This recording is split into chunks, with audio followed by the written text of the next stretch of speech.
All right, welcome back to Blue by 90. My name is Justin. I'm joined by Jack and Kaylin as always, and we have a very special guest today. We've got the Michigan women's hockey head coach with us, Jenna Trubiano. Jenna, how you doing? I'm doing all right. How are you? Doing well, doing well. Yeah, you guys, I mean, you're making a splash. I feel like on social media. I love it. You're making waves, which is fun. I think a lot of people are excited about you guys. Being on campus, being out and about, obviously playing some games. You've gotten some good turnouts at Yost as well. So, yeah, how's the season going? Pretty well. Aside from some injuries we sustained in Arizona, the eighth ranking just came out. We dropped one spot to 7 after our 1-0 loss to Adrian. Oof. But they're definitely a beatable team. And something I've learned about the team and the group that we have this year is that we're super resilient. We're going to battle until the last second of the game. Unfortunately, we weren't able to pop one in the last couple seconds of the game, but this group is special, and it's super exciting to be a part of it. Is Adrian like the top ranked team in your guys' league? So they're ranked nationally number 2. Okay. Like within the ACHA national rankings, and we're now number 7. But within the CCWHA, which is the league that we compete in, they would be like the highest ranked opponent that's in our league. Okay. So what's the difference between like the ACHA and the CCWHA? Oh, we're going to get into this. So the ACHA stands for American Collegiate Hockey Association. Okay. And it's branded as an NCAA alternative for institutions to host intercollegiate hockey programs.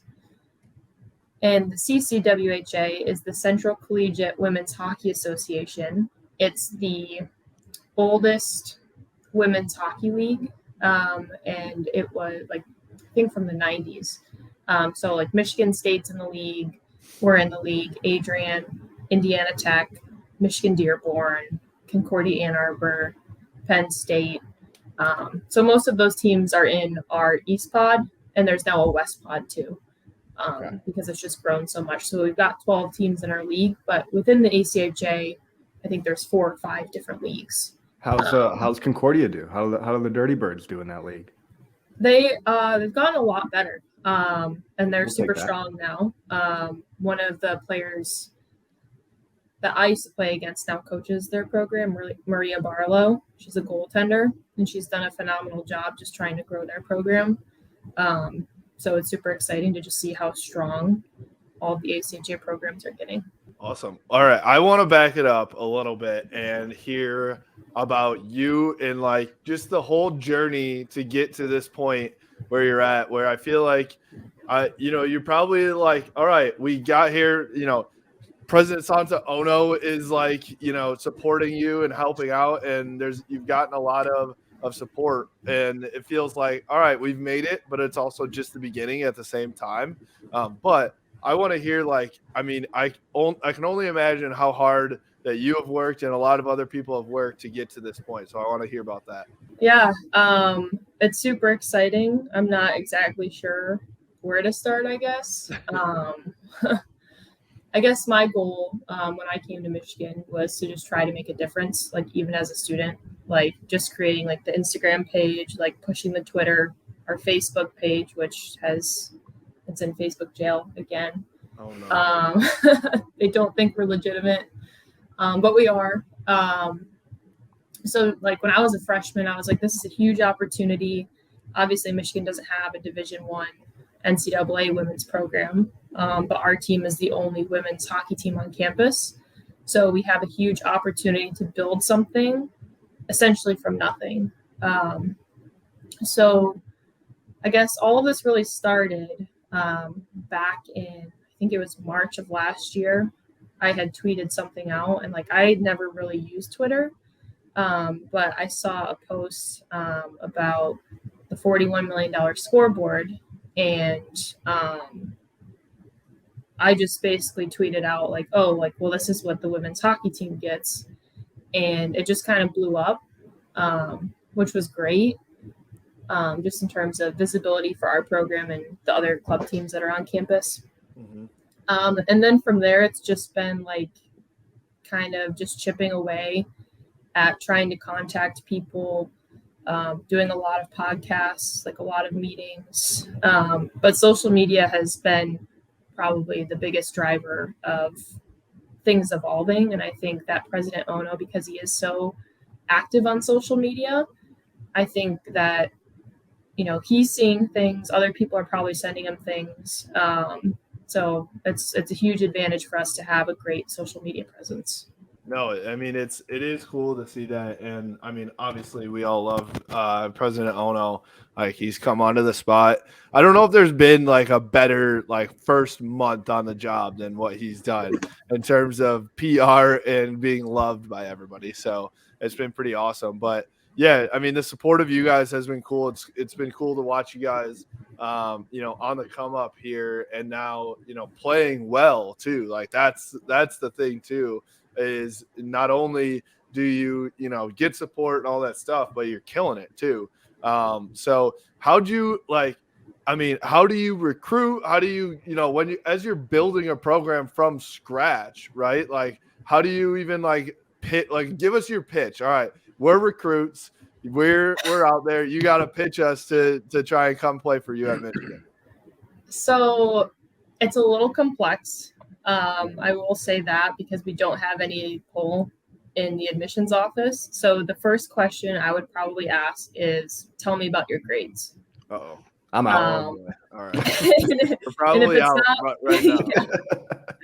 So because I am, you know, working full time in addition to all these other things, I do get a lot of inquiries, but because we don't have pull in the admissions process, if someone doesn't have close to a 4.0 or over a 4.0, I try to respond to them, but they're kind of off my radar at that point. So that would be kind of the first step in the recruiting process. So fortunately, we do get a lot of interest of those student athletes that want high academics at Michigan. They want the Big Ten experience and they want to play women's ice hockey in college. So I'm fortunate for that. But I will say, like this past early application round, the students found out last Friday. And from what I'm hearing, it was like a record number of applicants. Mm-hmm. So it's getting more and more competitive to get in every single year. And there are students that I thought were going to get in or had a really great chance that, you know, aren't going to be considered even for the regular decision process. So I really have to target those students that want high academics. They have really good grades. You know, they're top of their class, but they're also phenomenal athletes as well in the sport of women's ice hockey, which is super niche as it is. So it's quite complex. It's like the 0.01%, like legitimately. You have to be the smartest person in your class. You have to be super athletic, but also play this very niche sport that not a lot of women play. Exactly. You're going out to find a unicorn essentially every time you try to recruit. Yes. Fortunately, on the other hand, we do get a lot of transfers. Like I think probably more than some other programs, and it's not that I'm communicating with them while they're at other programs. They essentially just email me and say like, hey, like I'm coming to Michigan or I got in, like, tell me more about your program. So we're very fortunate in that aspect. And we probably average 1, maybe 2 per year. So I'm hoping that happens. How many girls do you have on the roster? So right now we've got 30 that are rostered and eligible to play. And we've got 2 like practice only players that have joined our program for second semester. That'll be, they're committed and they're going to play for next season. But one came from a Division I program, Franklin Pierce University. And then the other one had played Division III at Salve Regina. Then she was at Michigan State. Now she's at Michigan. So I skate like once a year. How do you think we would do on the ice against your team? Like I said, Not well. I think we've got a really great team this year. You can just say that they'd kick our ass. You can say that. That's right. I'm really good at going in a straight line. Keep me on the boards, and I can stay Yeah, up. I guess, there you go. as long as I don't need to turn or stop. Yeah, just go quickly, right I to think the we'll be all net. right. Yeah, I don't think I could do anything. I feel like I'd get checked into the boards and it would be over from there. Because I'm like too old at this point to love like physical contact. It's like I like, wake up with aches and pains just from sleeping, I'm to Just from that. tailgating. A long day of tailgating. It's tough. No, I think we should get Jack here in some goalie gear and just have every one of your girls fire shots at him. Just rip pucks at him. Yes. I'm down. Get me geared up. As long as I don't feel it, I'd be okay with that. Well, no, the point is that you're gonna feel it. I'll figure something out. Lots of pads. Get some Tempur-Pedic pads or something. Yeah.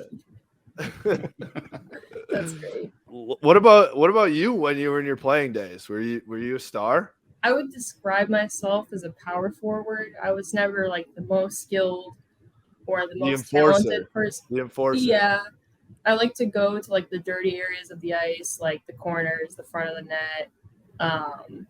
I really loved Thomas Holmstrom and how he played. He just made a name for himself in front of the net. Kind of getting under the goalie's skin a little bit. I guess to backtrack a little bit, I played for Little Caesars growing up, and many of my teammates went to go play Division I or Division III. And I had some offers, but nothing fit academically. So coming to Michigan was a bit of an adjustment because at the time we had a pretty wide range of skill on the team. But, now we're at the point where we've got a really large pool of talented players and a lot of women that want to play hockey. So we're trying to find, that balance of keeping everyone involved, if that makes sense. Yeah, no, that's cool. It's I don't know hockey like from that well, to be honest, but it's a sport that everyone loves to watch, I think, even if you don't like know the ins and outs, because it's so fast paced. Also just being in Yost for a hockey game is awesome. It's an incredible barn. Also, I love using the lingo of barn, and you just said dirty spots on the ice. The dirty ice. Love it. That is incredible. What's we need some more. We need some lingo and some chirps or something like that. I guess now that I'm a coach, I kind of have to be careful. Yeah. I get it. Yeah, I'm trying to think. Civ. That's always a hockey. Yep. Civ's a good one. Like Bender. I don't know if you've heard that one. Duster. Yeah. Are there some new? Those are like classics. I feel like. Are there some new ones that have come up in recent years? If there are, I probably wouldn't know them. Do you actually? This is a good question, and you might have to be politically correct about it. Are you pro chirping? Like, are you pro your team like getting into it a little bit to talk a little bit? I guess I wouldn't know if they're doing it when they're on the ice. That's a good answer. If it's subtle. So I obviously can't control all of that, but something that I do not tolerate is retaliation. Which I feel like, especially when emotions are high. You got to be mentally tougher than that, right? You can't just, they're trying to get in your head. You can't retaliate, right? Correct. And sometimes, some hockey players may retaliate with words, and that's unacceptable. But, there is a line between what's acceptable and what's not. That's how I would put it. That's a great answer. Ro tried to set you up, and you just bobbed and weaved. I have to be careful. I told you we were going to grill you. I told you. You want to know some of my favorite videos out there are NHL refs going back and forth, because there is not any sport ever in the world where refs actually chirp with the players, and because as a ref you can't just sit there and take it in hockey, because guys and girls will just they'll run you over, they'll take over. So that's one of my favorite things about hockey is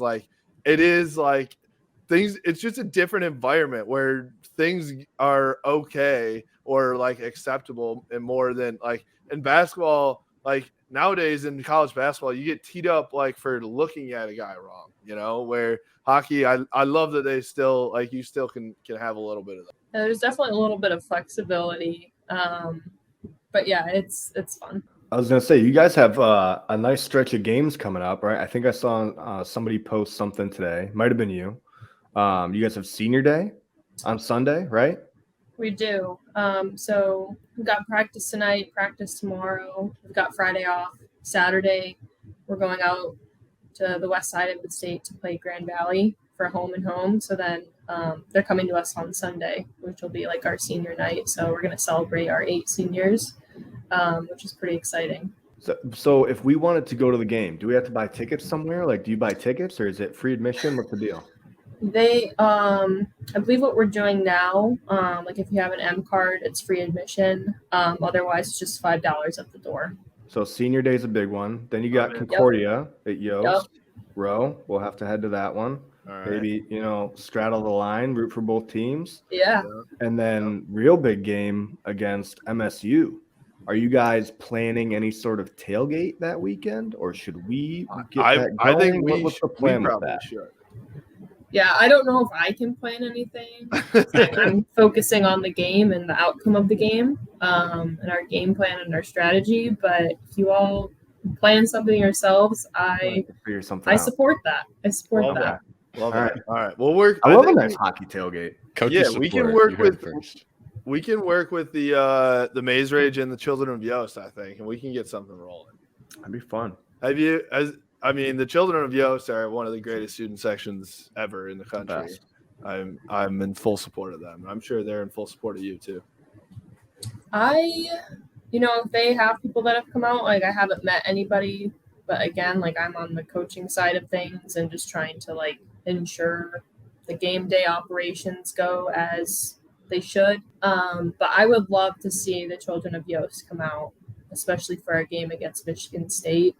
Hockey's hockey. I think sometimes, or in the past, some people we've been kind of covered up by the word club, which I can't stand the word club because there's really nothing club about our program besides the fact that we're not within athletics. Yeah.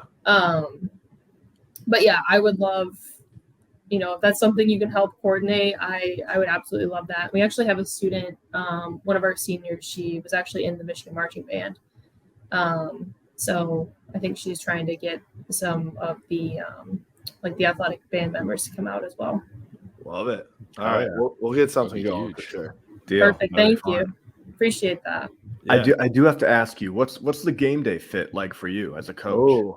A lot of like baseball, those guys are in uniforms. You got the old guys in the uniforms. Basketball, sometimes they got the full suits. Hockey, kind of most of the time they suit it up. Yeah. What's your game day fit like? Yeah, we dress up. It's part of like the protocol for the ACHA. But just in general, I think like if you're coaching like a collegiate level team, like you should look like a coach. But I wear like Blundstone boots because it's obviously freezing in most rinks. So, and also like if I have to walk across the ice, like I don't want to wear like heels or something and like slip and fall. So I'm also I'm practical about it. But yeah, we usually dress up and we dress nice. And it's nice to see when, the other teams are doing that as well. So what would how much money would it take for you to just wear a Blue by 90 shirt during a game then? Good question. I don't know. I mean, hey, money talks at some point, for all of us, right? So I'm just saying. Maybe we can work something out. It's underneath the any number. The coat? Yeah. Any number just has to be below $50. Right. Below 50? I can do that for below 50. All right, deal. I do want to get a Michigan women's hockey shirt up in the shop. We need to do something. Or what do you call it on Twitter, it's the WoHo something, right? Yeah, the WoHos, yeah. Well, we should just do the WoHos, I think. We should do a shirt that says the WoHos. Figure something out. I liked what somebody made a sweet graphic for you guys on Twitter the other day. Yeah, I found that account. They got to throw that on a shirt somewhere. If they'll give us so rights cool. to that graphic, we'll do it for It's sure. so cool. Yeah, very cool. So do you guys do a lot of travel, or is it pretty regional, or how does that part work? So a little bit of both. So within our league, the CCWHA, we're required to play each team in our pod twice. So that's like Adrian, Michigan Dearborn, Concordia, Michigan State, Penn State. So Penn State's like, they came to us this year, so we'll travel to them next year.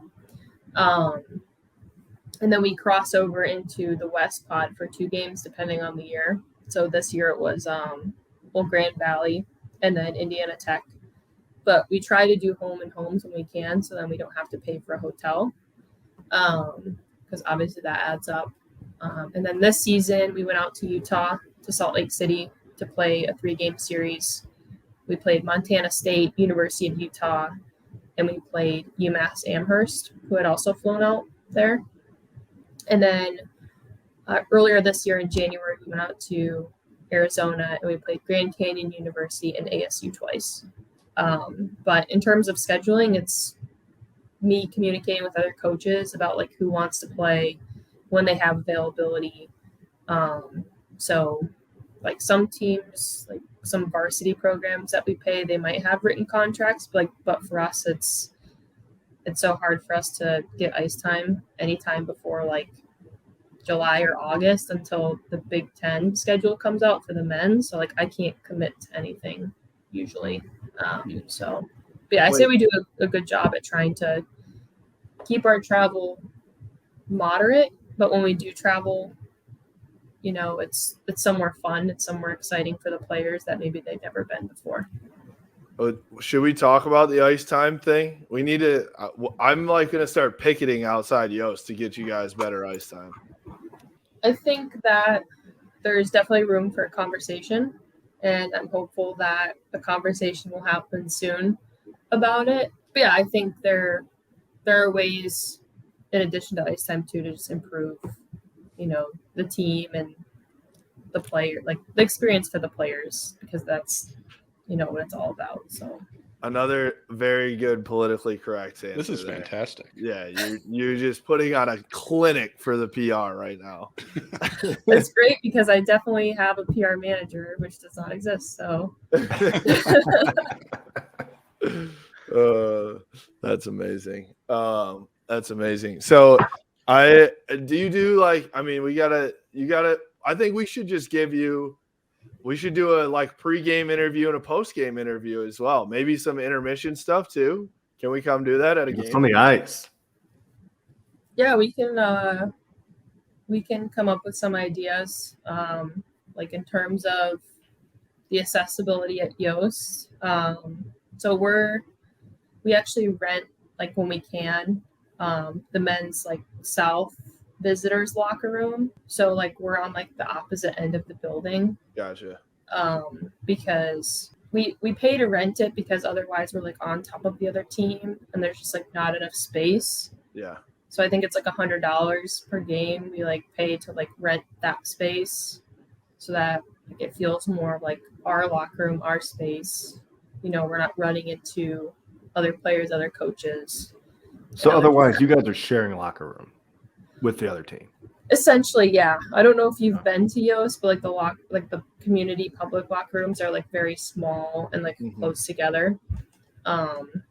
So just to like try to like distance ourselves a little bit, we book that room when we can.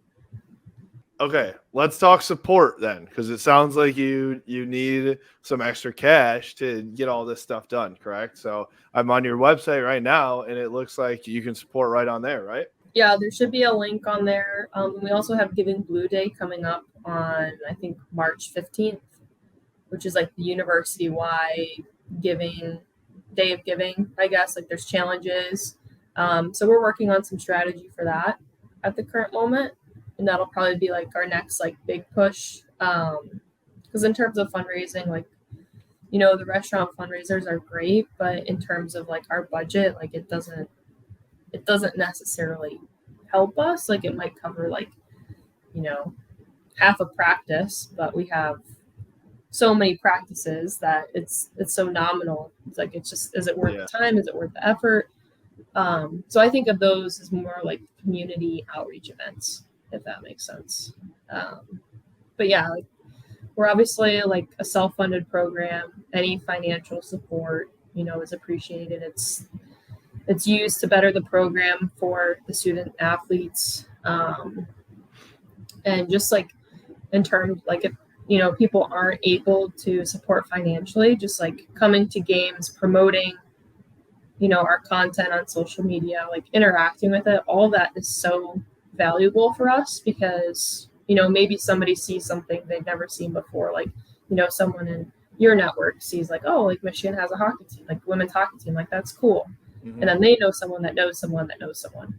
Yep. So, and that's how social media works. So yeah, even just like interacting with our socials is really important for us, and gathering support, whether that's financial or not. Do you guys have a TikTok? We do. I don't have a TikTok account. Dylan's a big TikTok guy. Big TikToker. Yeah, I think it's. I don't have pretty one. well. I'm lying. I think it's doing pretty well. I don't have one. I just like, I'll hear like the players like, oh, something TikTok, and then like I'll type it into like my URL, but then like after I watch it, it wants me to download the app, and I'm like, I'm not downloading the app for this. But yeah, it's in our link tree, I think. We got to get you in on the trends. Yeah, if the players are like, Coach, do a TikTok, like, what are you doing? So I think somebody tried to take one of me when we were in Arizona, and it was like just like I don't even know what I was doing, but I agreed to it, and that's like the first time. As soon as you let that door open, here. Now it's open. I don't think they ever posted it though. I don't think it's on there. All right. But yeah, they're fun. It's a great group. Maybe if we beat Michigan State on February 19th, I'll hop into TikTok. When you beat Michigan State, we gotta manifest this. Yeah, when we beat them. But yeah, they have a lot of fun with the social media stuff, so it's exciting. I'm excited to start coming to these games. I was a big like hockey fan back when the Wings were good and I was growing up, but like ever since then, I've kind of been out of it. They're a lot better now, though. They're good. They're better now. They're way better now. Yeah. All right. Well, hey, this has been awesome to have you. Appreciate you coming on here. We're full supporters of Michigan women's hockey now. So not now, we have been, but even more so. I think we'll get a tailgate going. We'll get t-shirts going. We'll get Jack in goalie gear, just getting drilled by Bucks all day. I'll wear that like old-fashioned Jason mask. Jason perfect. Perfect. That'll be good for sure. I think like here's the fundraiser. Here's the fundraiser right here. God. Is like how much money can we raise if we get to like I don't know, $5,000 or something like that. Jack will go out like in a Speedo and just wear pucks on the chest. I don't know if people want to see that, man. I don't know if the team can like officially support that, but yeah, let's go that route. I don't think anybody can. There are ways to get creative, so. But I think we can get me in goalie gear, and people can just take rips at me if they want. I'll do it for money. I'll do it to raise some money for sure. We'll count the bruises at the end, and that's how. Yeah, there you go. Oh, God. All right. That's great. God. Mentally preparing myself. What time is the game this Sunday? So puck drop will be around 3:30 p.m. Sweet. Okay. Yep, and I think it's on that graphic. 3:30 at Yost. You guys, your graphics, whoever's doing your graphics is killing it, because those are good graphics that you got. She's a student. That's awesome. Of course. Yeah, she's on the team. Need to hire she's a student. Yeah, seriously. Yeah, I don't know what we're gonna do without her. So seriously, we need to hire her. If you want her contact info, I can ask her if. Hey, maybe we'll see if she wants to design the women's hockey shirt. Yeah. Well, fundraiser shirt we can get going. There we go. Yeah, I can definitely put you all in contact. That'd be sweet. Perfect. Yeah. Perfect. That the graphic. Were you talking about like the retro graphic, Jack, that was on there? The one that Jenna retweeted, yeah. Yeah. That's sweet. I don't know who did that. I do not know who that account is, but they have a lot of great stuff on there. Like they've done stuff for like Michigan men's hockey. They do like retro NHL stuff. It's so cool. It's awesome. Love it. Love it. All right. Well, hey, on the Michigan women's hockey is on the up and up. I mean, to the moon. To the moon. I can't wait. We won't sleep until you're a varsity sport, that's for sure. But I feel like it's coming soon. So, all right, our plan is to be out at a game here soon, especially for sure Michigan State, February 19th. This Sunday is Grand Valley. Grand Valley, right? Yep. All right. And so yeah, it'll be super exciting to watch you guys. Good luck in the end of the season here. You know, we need you guys to come out on top. All right. Thank you. Yeah, I'll do my best. All right. Thanks so much for support. having us on or coming on with us. Really appreciate you. Yeah, thanks so much. Appreciate it. All right. Thank you to Jenna Trubiano for coming on with us. Shout out to the WoHos. Shout out to the Michigan WoHos women's hockey. Go support them. Now we've got me, Jack, and Tanner Wooten on, talking a little hoops after the Michigan basketball game. I'm here just in my Hugh Hefner robe, I'll be honest. This is like Blue by 90 after dark. I literally was just sitting there watching the basketball game in my robe on my couch, and I was like, you know what? I'm not even going to throw anything else on. I like the vibe right now. Did you pop a bottle of champagne too after that win? Cigar, bottle of champagne. This is what we do for quad one wins with Michigan basketball now. We get one quad one win on the road, and I'm like ready to party. When's the last time we had a quad one win? I think last year. Last year. This is the first one. Well, it's weird because they sometimes become one and then they aren't one anymore. Like I think at one point Pitt might have been a quad one win and it's not anymore. So it's like got to get it where you can. We beat Northwestern already, right? Yeah, but it's a different criteria on the road versus at home. It's like you only on the road it has to be like the top 75 or something. Mm-hmm. On the at home it's like the top 30, and then neutral court it's the top 50. Okay. I only know this because I literally looked it up today because everyone's talking about it obviously, and I'm like I'm gonna check out. Because before honestly I just assumed it was beating the top quad of teams in the country. Right. That makes sense to me. But no, I don't know ball. I admittedly don't know ball, and I'm gonna say some shit tonight that is gonna prove or maybe not prove that I know or you're a ball knower. You know ball. I don't know, man. I was watching the game tonight and I was pretty frustrated. Even though we won, I was pretty frustrated with some negative vibes. Dude, vibes. You can't feel negative vibes about the basketball. Like those vibes should have left your body the moment that they lost to probably Iowa. I think was when I was like, nah, I'm good. I did stop caring for a while, and then I watched the game tonight, and I was just like, I'm just gonna start off hot. I think when I was watching the game tonight, I was like, did anybody else notice that it seemed like Hunter was just getting pushed around? Like he's just getting out rebounded by everybody, and he never is like in the right position. And like, I mean, he had maybe 3 rebounds, and he was getting pushed around all fucking night. All right. I'm going to stop you.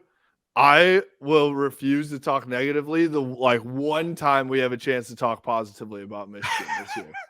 Literally, this is like the only time. We haven't had a pod in a moment though, so like we all the negative thoughts have been seeping through, and the only place we can get them out on is the group chat. I don't think we can say. Could be too. I mean, he did only have 3 rebounds. I'll give you that. But I mean, and it's not even that. Like I'm not. It's just he's just. Like he looks like he has no power down there, no presence. Like he just stands tall. He needs to get his ass into somebody, and he is tall. Gain some ground. I think it's difficult to be 7'2" and only have 3 rebounds in an entire game. That's what I'm saying. I think that's kind of a microcosm for his career the last 2 seasons. Obviously, as a freshman, he was I mean, and look, he puts up numbers, he puts up points. He's probably Michigan's best player. Like I he had get a it, quiet like 18 tonight, right? right? And it's almost like 19. we're grading him on like a bell curve because we know how good he can be. Yeah, Right. And it's not just so. I want to say this when I watch Michigan basketball, it's not just Hunter Dickinson, but there are a lot of times where there's a good stretch of the game where I just am wondering where is the effort, where's the hustle, where's the pride, where's the want to from this team. And obviously they won tonight, but we haven't talked about it in a couple weeks. I mean, there are times where I'm watching and I don't, it's just not getting on the floor for loose balls. And like, this is your season. Every game is your season now. Like you basically have to win out or win the Big Ten championship tournament. Right? Like there's no way they probably have to win the Big Ten tournament to get in. Unless they'd have to win out and like because there's no quality wins left. So well, no, that's not true. There's no ranked wins.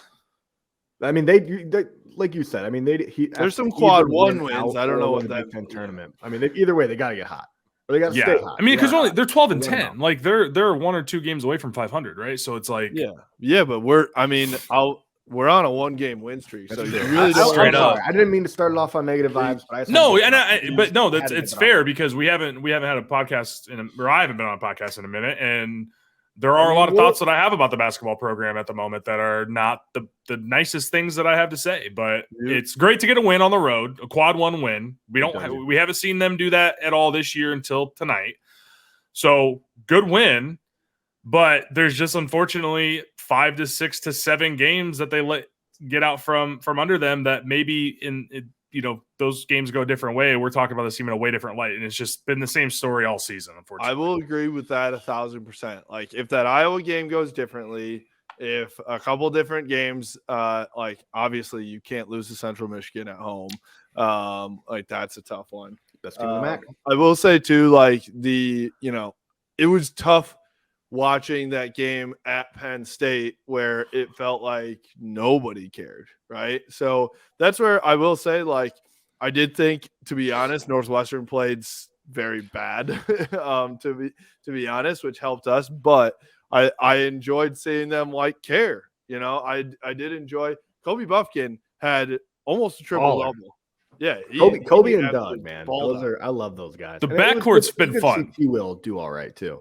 T-Will had a nice game. Joey Baker hit some nice threes. I was very happy with Cheddar. Is Cheddar sick?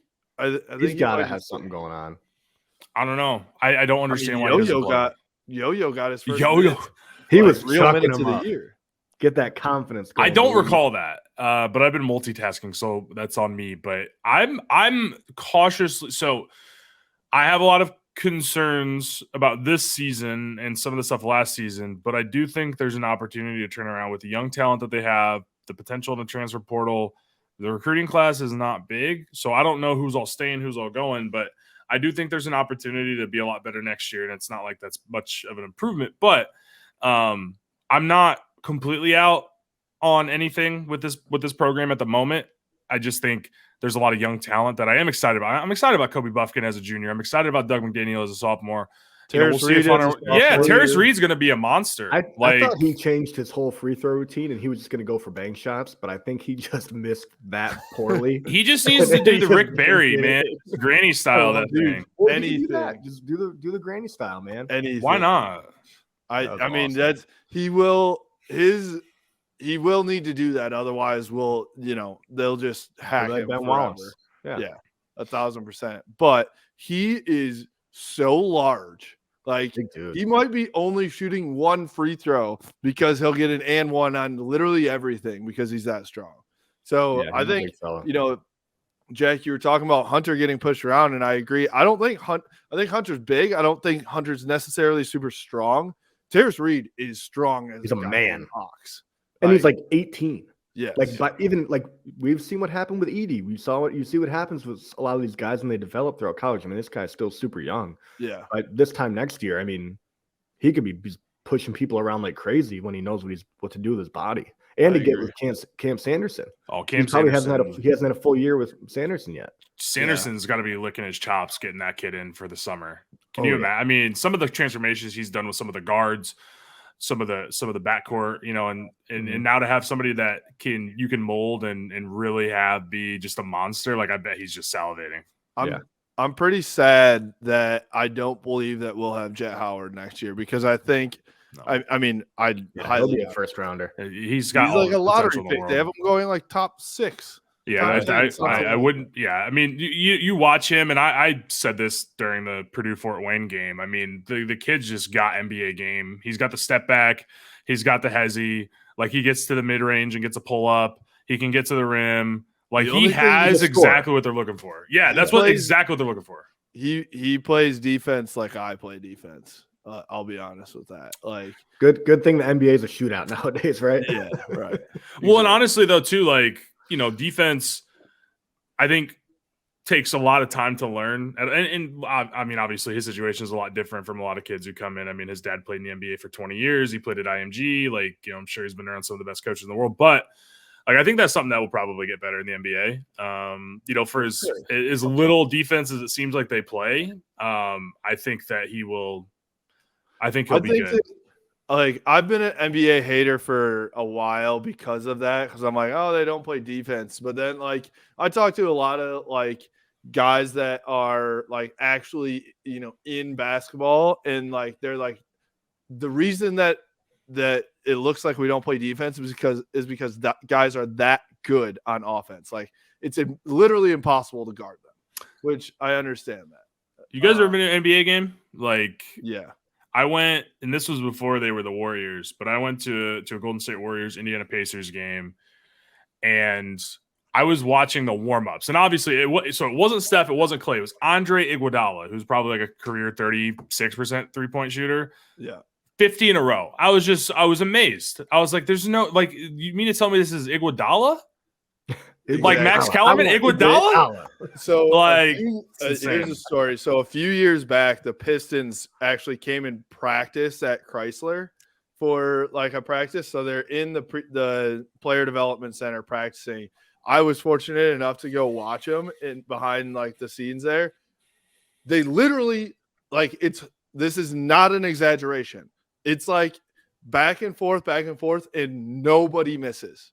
Nobody misses. And this is in like real game time. And then if they just, go to their separate hoops and do like shooting around the arc and stuff, like when I say it's like 30 for 30, 5 shots at each spot, it's legitimately 30 for 30. It's something that's like, it's pretty incredible. So I'll give them that.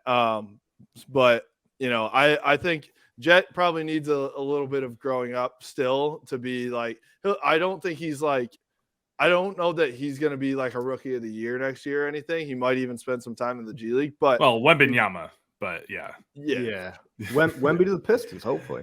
Yeah.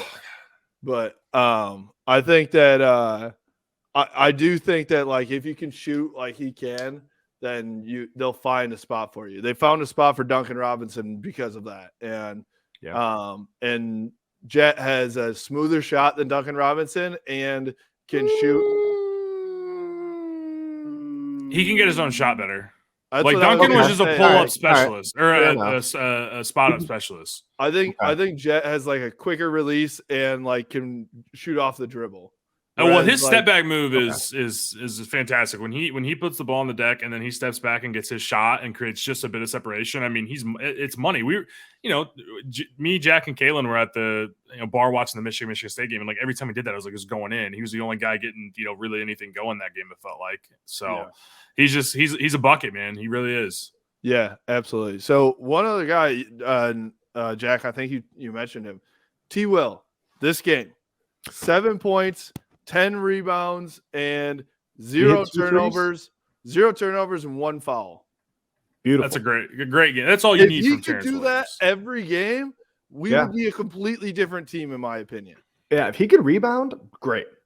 If that's your role and you can rebound, whatever, that's great. And you're not turning the ball over, hit a shot every now and again, I'm happy. 5 to 7 points. That's all we need. Play some good defense, don't foul, and don't turn the ball over. Like, that's the difference. And all of a sudden, we're a really good team, in my opinion. Also, Doug McDaniel, who had only 2 points on the game, right? That's it. But he had I think he had 9 or 10 assists. 9 assists, 4 and then rebounds, one and turnover late in the game.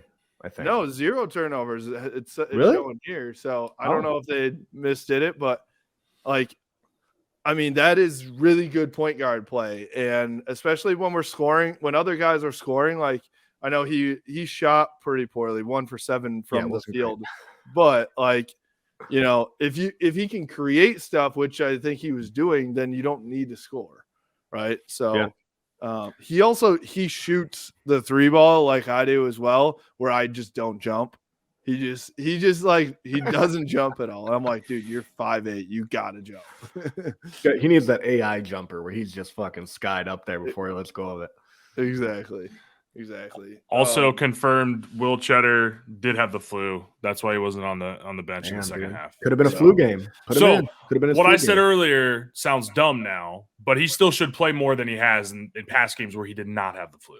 Yeah, no, for sure. I mean, I think that he should get more minutes than Jace, in my opinion. Yeah.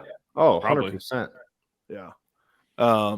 I like Jace as an energy guy and like to get in there and like play D, but like Cheddar can contribute a little bit more than Jace can. I think so. He's bigger too, and he's bigger. He's bigger. He can guard a legitimate like 4. Yeah. Where I think Jace struggles a little bit. Also, Jace sometimes like he needs to just pass the rock. I'll be honest. He'll just you know. Hey, when he got fouled on that 3, I was like, okay, get to the foul line, and then he went 1 for 3, and then I was like, okay, maybe let's not shoot the ball. I did it. I got Ant's. Ant just put a tweet out. Ohio State moves to 11-11 with this loss, losing 8 of the last 9 games. That's great for us. When do we have Ohio State coming up? We got to be next week or so, soon, right? Isn't it at Chrysler too? That's what I thought. I think it's there. I want to say it's Sunday. I believe it's Sunday night. Yeah. Have you guys?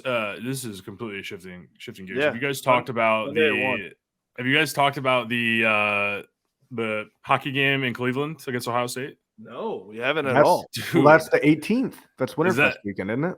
Oh, is that an opportunity to do a little tailgating? If anybody's, I haven't bought a ticket or anything. Anything for that. It sounds like a lot of. I mean, maybe I don't know. It seems like a lot of work to go to Cleveland. Maybe we just like do a tailgate somewhere in Ann Arbor and then just like watch the game. Well, no, either way, I need a tailgate. I think that would be fun. I think that'd be a great time. I agree. Yeah, I agree. It's not Cleveland's only what 3 hours, 2 hours, like 2.5. Yeah. Plus, I told Claudia before the season when they announced that, she's like, would you want to go to that? And I was like, if Michigan beats Ohio State in football, yeah, I do. That would be a lot of fun. That's to just a good walk point. in. That's a really good point. What's up? What's going on? Big Nut, what are you doing over here? Just a little trash talk. So that would be fun. I would love to meet some Ohio State fans in a football stadium here in the very near future. That would also be back-to-back hockey tailgates for us. Because we got Michigan State for the women's side Sunday. That's true. The whole hockey weekend. I'm all for it. I'm down for that. I'm down. Ooh. All right. Well, there might be a road trip in the near future. I like that. We gotta buy. Claudia's gone, so I'll be. I don't have anything to do. So. You need a babysitter, so that's what we're here for. Yeah, I need you to come over and babysit me with beers, please. We might need to buy that short bus, Jack. $800, dude. $800. $800 for what? Like marketplace. Somebody selling a short bus for $800. Oh, I was gonna say, bro, like an engine would go for a few grand. Okay. I mean, let's be honest. Like, if we made it there, then that's all we really need. You know, like we can hitchhike back. Well, I've never seen a movie where like that ever goes wrong. No, we'll be all right. That's fine. It's Cleveland. It's okay. Yeah, should be good. What's the worst that can happen if we're broken down and we're with a bunch like near Ohio State people? What's the worst that can happen? Yeah. That's a good question. They would probably just brag about their recruiting rankings, even though it's propped up by a bunch of top 50 wide receivers and everywhere else sucks. But we've got recruiting to talk about. If that's well, hold on. Let's talk about that in a second, but I want to like go through our schedule for the rest of the year for hoops because Ohio State will not be a quad 1 game. Who cares? That's okay. Is home against Indiana on the 11th, possibly? What are they ranked? I don't know. I just think that they've been okay. I just think Trace Jackson Davis is good, so I assume that they're but Pretty they're good. solid. No, he's legit, but they've lost some very winnable games. At Wisconsin, probably a quad 1 game. No. Yeah. Yep. Home against MSU, I believe would be. Yeah. Um, Rutgers. I think I heard that on the broadcast. Rutgers. We'd be at Rutgers. Okay. So I believe that would be home versus Wisconsin, at Illinois, at Indiana. I think there's opportunities. Listen, I'm not saying I don't want to be the guy that's like, oh, we won one game against Northwestern and all of a sudden we're making the tournament. But I think there's a chance to turn it around still. We're hot. We're on a winning streak. What have you done for me lately? Also, right. I want to say this too. Outside of Purdue, the Big Ten tournament will be very winnable. It's wide open. Because, I don't know. I mean, obviously Purdue will be the team to beat, but I think that we can still get really good seeding in the Big Ten tournament. We can be the 3 seed. The Big Ten is wildly bad this year. Yeah, it's kind of I don't unbelievable. know. Do you remember a year that the Big Ten was this bad, top to bottom? I guess number 2 to bottom. You take Purdue out. Yeah, I don't know. I mean, Purdue's really good, but if you just take 2 through 14 is absurdly bad. It's kind of mind-boggling to me how I don't remember a time at least since Michigan's been good to where I always watch Michigan basketball, right? But back in the day, really exists pre-2007. Yeah, well, we can say that. I'm kidding. We can say that. Certain certain fans say that about football, so we could probably do it with basketball. Yeah. But I don't remember the Big Ten then. I was also 10 years old, so I don't know. It's one of the worst that I can remember. That's what I'll say. Who's the best conference in basketball right now? SEC, Big 12? It's gotta be Pac-12? It's gotta be Big 12, right? Got to be the Big 12. They have a ton of ranked teams. The ACC stinks. This is going to be Duke, North Carolina on Saturday at night, I believe, and neither of them are ranked for the first time in ever. So the ACC, other ACC teams that are good. Clemson any good? Clemson's good this year. Yeah, I think Clemson's good. Yeah, I think they're ranked. Yeah, they're honestly leading the ACC. Okay. So. Yeah, because Virginia Tech was ranked highly to start the season. I don't think they've been great either. So there's been a lot of Virginia good this year? Remember they were ranked 3 when Michigan played them, but now I think they're maybe top 20. I think they're still good. No, they're 6. Virginia's 6. They're still good. Oh wow. Well then I'm tripping. Okay. I mean, Tennessee is very good. Okay. It's really scattered. I mean, the Big 12 is still up there. Kansas State, Kansas, Texas, Baylor, they're all in the top 15. Iowa State's it's just running. Iowa State, TCU. Yeah, definitely it's the Big 12. It's no doubt the Big 12. Clemson, though, 18-5. Basketball school? Basketball school. Ever since Jacqueline went down there and started doing it, that's true. Hey, got to give a shout out to my woman. You send her a picture of you wearing that robe tonight? Yeah, well, I can't do that. She wouldn't be able to handle it. I think she's coming back. I think they have a game right now, actually. Oh, man. All right, recruiting. Here's I want to point this out before anything. Ohio State only got 1 5-star in this cycle. And it sounds crazy because I'm not going to talk too much crap because Michigan had 0. I understand that. But legitimately, this is the fewest. They haven't had less than 3 or 4 5-stars in any cycle in a long time. It's been a minute. 7. They had 7 in 2021. God damn. How's that class doing so far in their career? 2021. They're 0-2. Oh, 0-2. Okay. Opinion. Hell yeah. That's really all that class. If you look at that class, because Quinn Ewer's gone, Jack Sawyer's been a bust. They had a ton of elite guys, and I was kind of in 2020. I was like, well, it's been fun, guys. It's over. It's over forever. And they haven't done anything. Denzel Burke was part of that class. I don't think he was as highly rated as some of those guys I mentioned. He had a kind of a big fall off last year too. So it's like, what? I But they get all these look at the recruits, receivers. but... Like it was Marvin Harrison Jr., Jackson Smith and Jigba, Julian Fleming. I mean, I think they had the top 3 receivers in the class, and they were all 5 stars. I don't understand. I want to know what that pitch is. I'll be honest. I want to know, like, how do you tell all 3 guys that are top in the class, like, hey, you're going to be our number 1 guy? You know, like, what do you say to them? I don't know. You say, here's your money. I think they just show highlights and stats. Because I mean, yeah, they have plenty of like times where you see all these highlights of CJ Stroud or Justin Fields just throwing deep balls to wide open receivers. So show them. Yeah. So the one thing that I find very interesting with their 2023 recruiting class is 3 of the top 4 players in that class are wide receivers. Oh, and it's only a 20-man class. So like, I don't know. I look at it. So, 20% of a 20-man class is receivers. Like, I don't know how sustainable this is going to be for them. Like, maybe they're taking a look at what Michigan did with Mike Samerstill. Maybe they're thinking they can get some DBs to cover some Michigan receivers there. I mean, here's what somebody said this actually. Somebody said, like, Ohio State is now built to put up 70 points on Indiana, but not beat anybody like Michigan.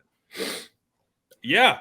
I mean, you have to, like, you look at those Urban Meyer teams that, like, the 14, 15 teams that were really good. Go look at all those guys on the offensive and defensive line and where they're at. Like, you had so many guys that are in the NFL now in the trenches. And people forget, too. Everyone's, like, talking about, like, oh, they throw the ball. It's the modern era. No, Zeke Elliott, they've ran the ball like crazy. Yeah, like you couldn't get a short yardage stop on them. Exactly. Like every time it was 4th and 2 and it was like at the 40-yard line, you're like, fuck, they're going to go for it and JT Barrett's going to go get it. And then offensive line's going to go get it. They don't have that ability anymore. Like they are what they are. They're a 7-on-7 team. They recruit 7-on-7, 5-star wide receivers and a great quarterback. And that's awesome. You put up 40 touchdowns, 4,000 yards every season. But when push comes to shove and you got to go get 3 yards on 3rd and 3 and you're throwing the ball, I mean, that's just who they are now. Like, and I'm hoping Michigan can keep up in kind of the arms race within recruiting because, obviously this class, there's a lot of good pieces to it. And I love all the guys they're bringing in, but you got to have those higher end pieces as well to kind of complement all these guys. But I think there's an opportunity for Michigan to continue doing what they did the last 2 years just because of how Ohio State constructs their team. So I obviously don't follow recruiting very much. So what's Michigan got right now? We just got I think 2 they're 18th, today, right? They were 18th in like the final rankings, I believe. Okay. Can we talk about how MSU fans talked so much shit about this recruiting class and Tuck was coming and this, they were giving Michigan a bunch of shit and then they ended up being lower ranked than us. Yeah. Oh, that's really? Hilarious. They're 23rd, I believe. Have you guys seen this on Twitter? I don't know. I keep seeing Michigan State fans like posting Keon Coleman like photos against Michigan, and I'm like, guys, they're gonna fucking just like run the Big Ten and all this. But they're that. I've seen that too. But they're also like posting pictures of Keon Coleman getting a catch against like Jamon Green, and like bragging about it. And I'm just like, hey, like, did you watch the game? It was never close. Keon Coleman's a fucking dog, though. He is like he's nasty. He's good, but but also that's like little brother energy. Well, and he goes like, dude, he's like he went on after that game. He went on Instagram, posted a fucking PowerPoint presentation of like 27 pictures from that like 3 catches. It's like, dude, you lost. Like 22, man. Like you had a great game, but come on. He was like the only bright spot, but it was like, I mean, they did nothing. And they bracketed him after that, like that one touchdown drive, and he did nothing until the second half when it was over. He had that one like 50-yard catch in the second half. Yeah, he's a really good ball player. Like, don't get me wrong, he'll be a good NFL player. But sorry, man, you shouldn't be able to go on and like post your pictures after you lost by 3 scores. That's just, I mean, I don't know. If I was a teammate, I'd be like, come on, man. Yeah, it would kind of tick me off. I mean, we definitely can be excited about this 2024 class, though, already, right? Like, yeah, they're cooking with some grease. And I mean, right now we don't have a quarterback yet, but if you land Jaden Davis here, like, wow. God, I hope we get him. Well, I mean, Jacob Oden is a national recruit, right? Kid out of Michigan. Dad played it. I don't know if he played at Michigan. I know he went to Michigan. He's a legacy. His dad might have played football at Michigan. I could be wrong, but I mean, he's like a borderline top 150 kid, in-state guy. I mean, and it seemed like this is one where, you know, it wasn't really trending towards Michigan. It was trending towards Michigan State at one point, I think. But really? Michigan really, you know, turned up the heat. Was like, hey, like we want you part of the class, and it seemed like a pretty easy decision from there. Everything that I had read or heard was that he was going to be committing to Michigan, and obviously he did. So that's a really nice piece. Like they've got some really solid foundational pieces on the offensive defensive line. So it's nice to have a guy who's probably going to play in the secondary in the fold. Nice, absolutely. And then they also got the Cameron Brandt kid. Just if you want to kind of touch on him too. Yeah, no, you go for it. 2023. Sorry, I follow recruiting. He was trying to. I know. Listen, you're like, you don't fucking know anything about recruiting. So I follow recruiting very closely. I'll be honest. Like I used to follow recruiting a little bit, but I'll be honest. I have been turned off by recruiting in the last couple of years because of NIL. Like, and I'm an NIL guy, right? Yeah, I know. Literally. You're like literally, but like you're bathing in money and just wearing robes everywhere. It's more so that I'm gonna disregard that comment. It's more so like I don't, with the flips and with all these things, like I struggle to follow it because I think what a class looks like, and this is like going against what we want to talk about because I know Michigan's in good shape for 2024, but I just think like when you're in a class early.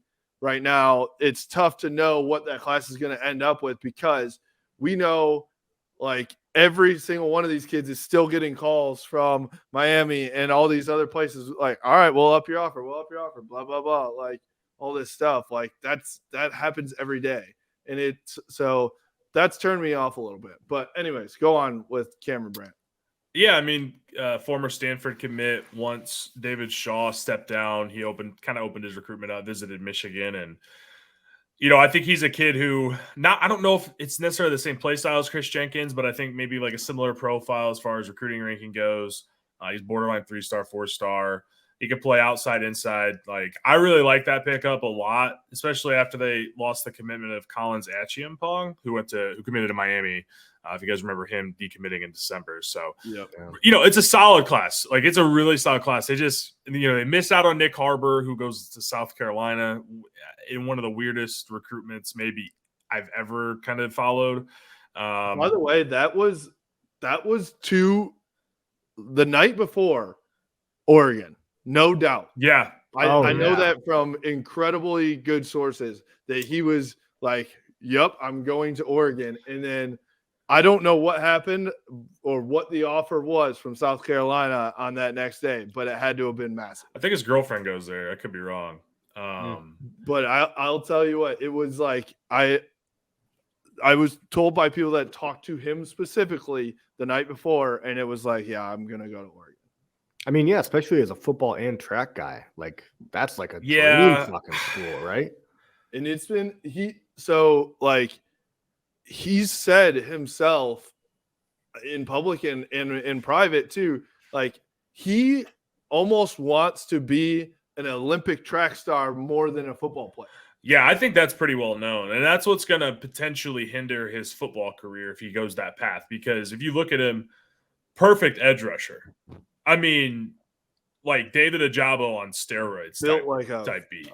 Built. I don't even know what to compare him to. So the problem is I don't think there's ever been an Olympic sprinter his size because he's like 6'5", 230. Yeah.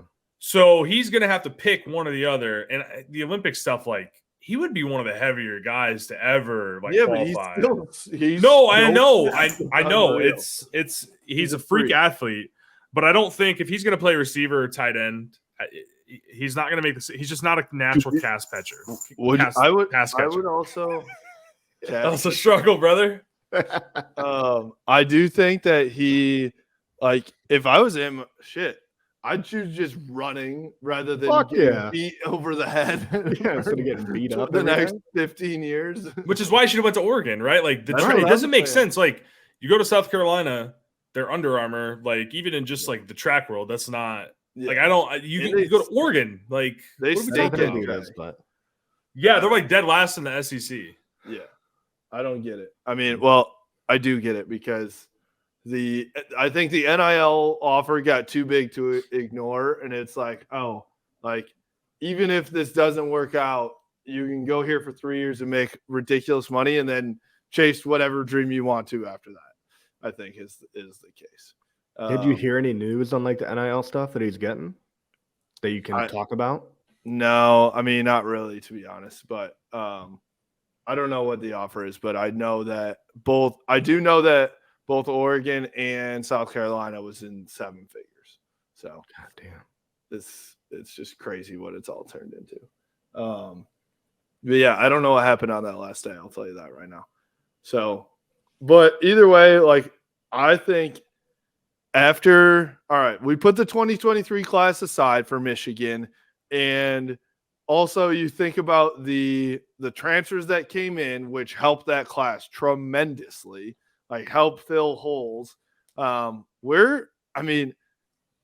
think about this. If we can get a 2024 class off of back-to-back Big Ten titles and get a Jaden Davis to lead that class the same way that JJ McCarthy did, then all of a sudden, like you see this Michigan program taking off, and you go out and do what you are supposed to do this next year again, which again, it is not easy. I'm to do it twice in a row was insane. To do it 3 times in a row is going to be even more insane. But you got a really good opportunity to go win another Big Ten championship. And then it's all of a sudden like, all right, Jim's back. I hope to God he's done flirting with the NFL. And holy smokes, we could be like, we're really the program in the North. I mean, we could be the next dynasty in college football. If they win a back-to-back Big Ten title, make another college football playoff appearance, hopefully get to the Natty this time. Yeah. I mean, keep building momentum, and if Harbaugh's sticking around, like you said, it's just everything will fall in place. Especially if Jaden Davis can pick up a commitment to Michigan. I mean, that's just balls rolling, man. Yeah, I agree. Yeah, I think it's a really fun time to be a Michigan fan right now. But I'm excited, man, for tailgates, for just the game day experience. It's been so cold, man. It's been really such a bummer. I'm pumped for these baseball, softball tailgates. Oh, absolutely, dude. I talked to Coach Smith on the phone today. Did you? Had a good combo with him. Yeah. You guys talk about Clayton? Yeah, just talk. He's like, hey, when are we having Clayton up? We should try to get Clayton up. We should get him on and ask if he'll play Higher by Creed again. Oh man, I am pumped for them. I talked to Obertop on the phone today too. He's recovering well. He said he's swinging lefty right now. Whoa, what happened? You didn't know that? He had to get Tommy John. Oh no shit. Yeah. Damn. Had to get Tommy John. So he's actually going to he's going to try and DH here in the next come April, I think. Okay. Oh shit. But yeah, baseball, softball kicking off, men's, women's lacrosse kicking off. I had to do a little presentation at the near the lacrosse building the other day. It was wind chills of 6 degrees, and the lacrosse team is just out there practicing because they play outdoors. It's like, what is going on? That's wild. When's field hockey season? Is that a spring sport? That's a fall sport, I think. Okay. Yeah. Yep. They're in the fall. Yep. Yeah. I mean, they're hopefully coming back. Last year they, fell short, lost in the first round when they were Natty favorites. Right. Yeah. Which sucked, but yeah, they'll be good. But yeah, man, no, there's a lot going on. I'm excited. It's so crazy that all these spring sports are right around the corner, and it's it couldn't be colder outside. Dude, I was looking. It was because it was finally it's been sunny the last few days. Yeah, but of course, I fucking work 10 to 6, so every time it's sunny, I'm just inside looking at the fucking sun, and I'm not I just want to be outside in the warmth, feel the sun on my skin, and just feel the happiness radiate from my body. And I looked up when spring forward is March 12th. We've got 38 days until spring forward. So we get an extra fucking hour of sunlight. That's doable. So there's a countdown. We're under 50 days. I'm, something to look forward to. I like that. I will say the sun cures the seasonal depression like really quickly. Really like, needed when you that. do get to finally see it, it's like, oh my God, what is this thing? Yeah, I think warm weather does too. I got to go to Newport Beach, California last week, and my buddy who that I work with, I was with him, and he's from Buffalo. He's like, I don't have seasonal depression anymore. Like oh yeah, I'm like, yeah, dude, it's 70 degrees, sunny every single day. We're literally 3 minutes from the ocean. Like, yeah, of course you're chilling. We your like best life. I mean, we joke about that, but it couldn't be more real.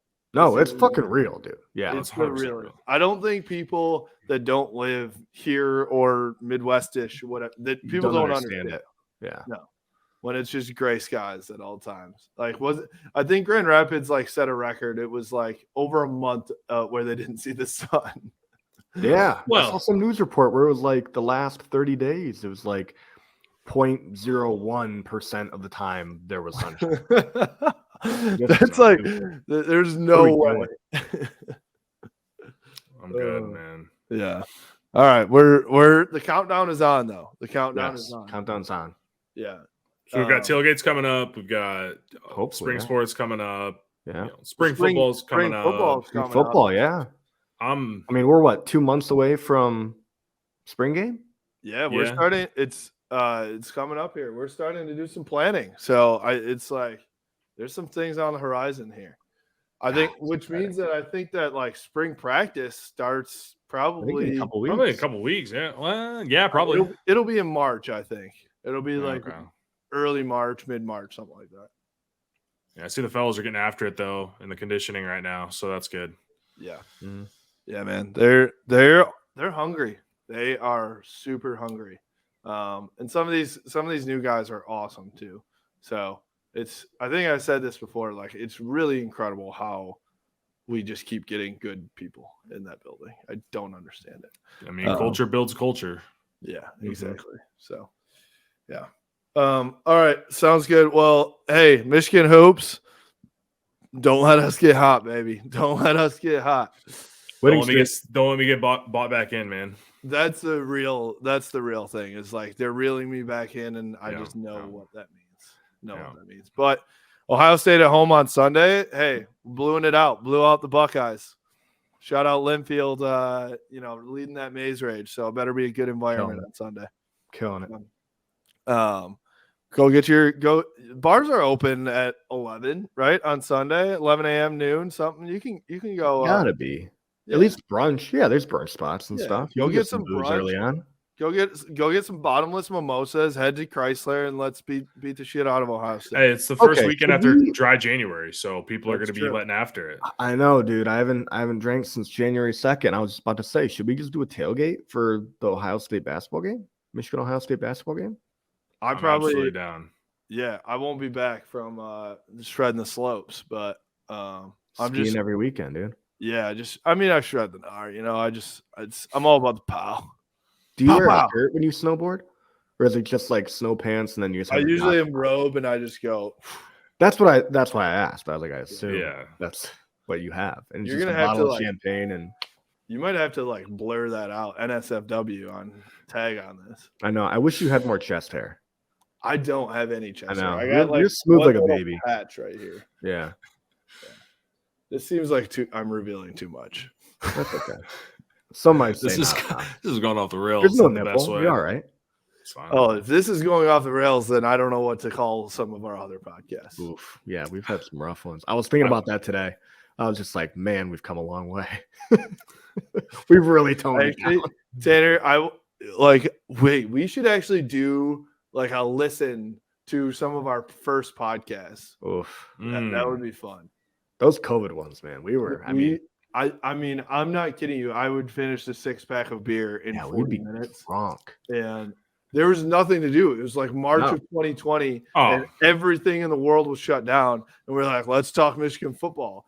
And all right, let's do it. And we wasted. It was like noon on a Tuesday. Oh yeah, I got to go on a run later. Bro, like low key, terrible times, but also like kind of fun. Kind of being stuck, like shit to do, drink. watch movies. I don't know. I've said it before, but I won't say it again. But yes, I agree. I agree with you. I agree. I was like, the only thing I was worried about was trying to figure out how I get unemployment at that point. Dude, yeah, that was a mess for a while. Yeah. Shit was crashing. I didn't know. I say that as a guy who didn't have any like stress about job. So like my bad to anybody who did, but like did not mean to be insensitive, but just like just kind of like a snow day vibe the fucking time. Being a rich white guy's hard, dude. It's okay. Dude, say that. Dude. Stop. I'm trying to buy a house, bro. I can't even look at Ann Arbor. They like the realtors are like, no. Yeah, dude. It's too much. They're like Ann Arbor's tough. You inquire and they're like, dude, come on. Like you really you even then I see like property taxes in Washington. I'm just like, God damn, bro. Yeah, dude. It's the stuff that sneaks up on you. Yeah, we're gonna live. I don't know. We're gonna find somewhere. You want to know what like? And then they said that there was record of applications at Michigan for this round. Sure, that won't have any. That's wild. Results on housing. Yeah, right. It's like all right. I love it that Michigan's on the up and up, but as somebody who lives in the area, it's not easy. Us townies, man, we can't keep up. I know.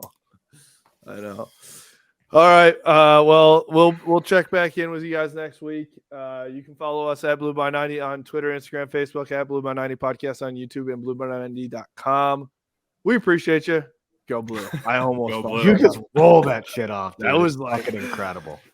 Let's go.